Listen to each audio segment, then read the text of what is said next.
Assalamualaikum warahmatullahi wabarakatuh. Sebelumnya perkenalkan, saya Amara Fitria Anggraini dengan akhir NIM 099 dari kelas reguler 2O. Baik, di sini saya akan menjelaskan mengenai siklus Otto.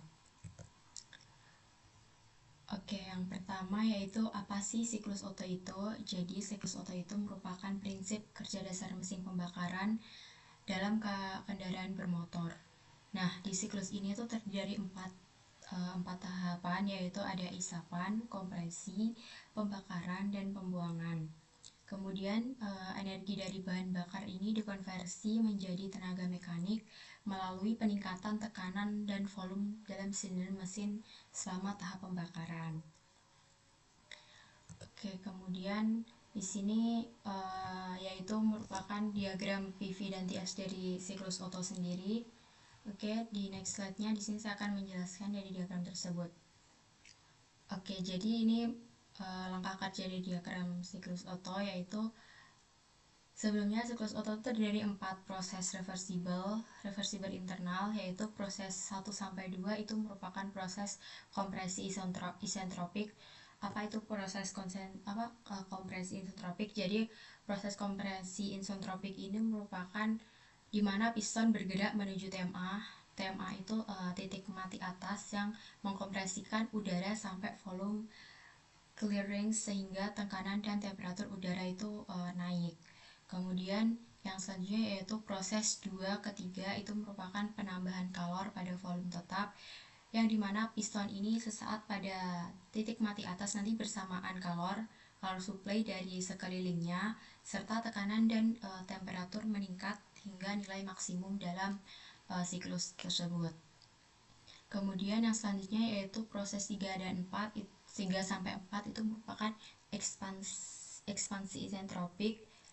Nah, di ekspansi isentropik ini udara panas dengan tekanan tinggi mendorong piston dengan turun menuju TMB. TMB itu titik mati bawah, yang dimana energi nanti akan dilepaskan di sekeliling berupa internal energi. Kemudian yang terakhir yaitu proses 4-1 itu merupakan pelepasan kalor pada volume tetap. Nah, pada proses ini volumenya nanti akan konstan, volume konstan piston sesaat pada TMB titik mati bawah, kemudian dengan mentransfer kalor ke sekeliling dan kembali ke melangkah pada titik awal tadi, yaitu titik awal kompresi isentropik tadi. Oke, karena siklus Otto ideal ini merupakan sistem tertutup, maka ada beberapa asumsi yang digunakan seperti halnya, yaitu yang pertama mengabaikan perubahan energi kinetik dan potensial. Yang kedua yaitu tidak ada kerja yang timbul selama proses perpindahan kalor. Kemudian efisiensi thermal siklus Otto ideal ini tergantung dari besarnya rasio kompresi mesin dan rasio kalor spesifik dari fluida kerjanya. Oke, selanjutnya yaitu siklus Otto ini terdiri dari 4 langkah utama, yaitu 2 langkah isokorik dan 2 langkah isentropik. Yang pertama yaitu kompresi isentropik.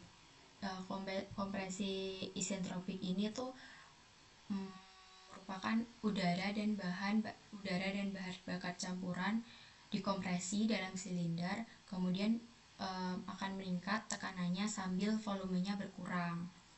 Terus habis itu di sini tidak ada panas yang dipertukarkan dengan lingkungan selama proses ini. Kemudian yang kedua yaitu pembakaran isokorik, yang dimana campuran bahan bakar dan udara kemudian dibakar pada volume konstan, sehingga nanti akan menghasilkan peningkatan tekanan dan suhu di dalam silinder tersebut. Kemudian yang ketiga yaitu ekspansi isokorik. Nah, di ekspansi isokorik ini tekanan tinggi dari hasil pembakaran menyebabkan ekspansi gas. Ekspansi gasnya nanti mendorong piston ke bawah.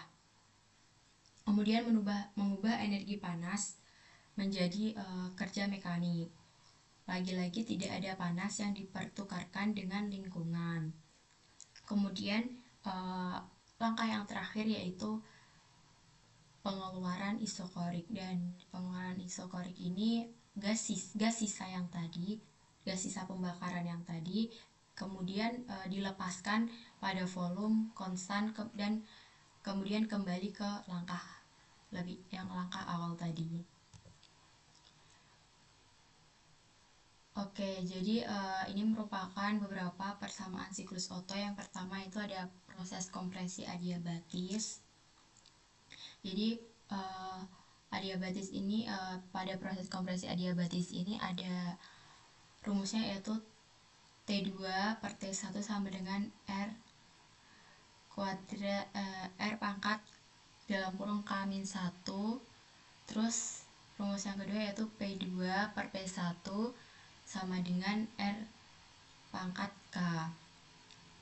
Kemudian pada proses pembakaran isokorik ini yaitu T3 sama dengan T2 plus F kali Q per C per V, maka C per CV. Kemudian yang P3 nya yaitu dalam P2 dikali dalam kurung T3 per T2.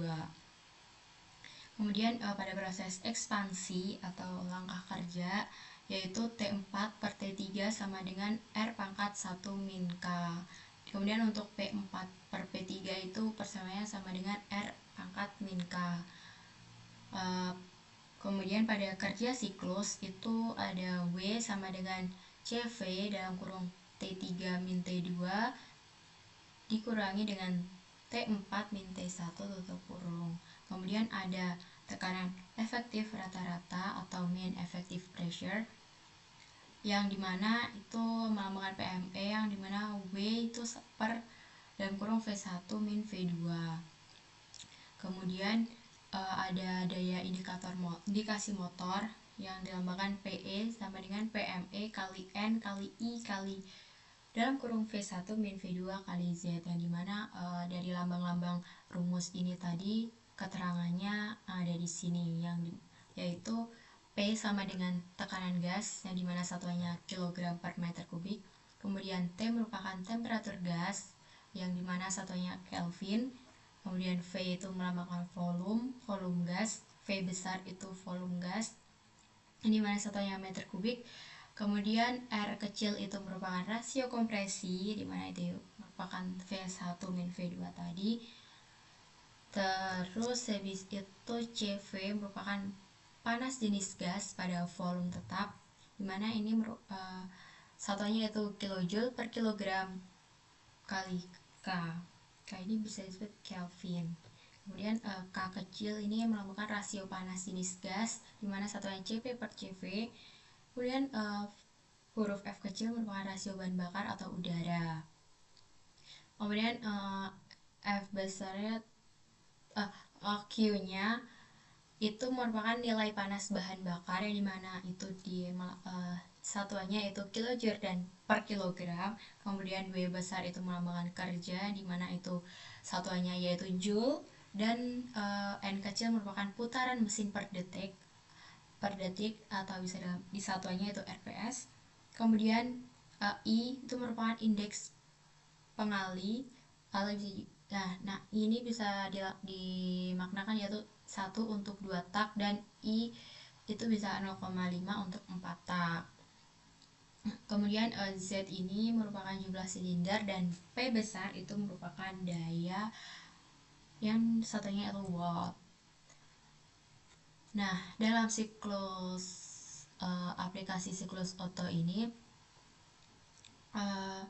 ada beberapa, misalnya siklus Otto ini ada pertama diaplikasikan dalam mesin mobil bensin, yang dimana itu digunakan pada kendaraan bermotor seperti mobil, motor, dan sepeda dengan bahan bakar bensin seperti premium, pertamax, dan lain-lain.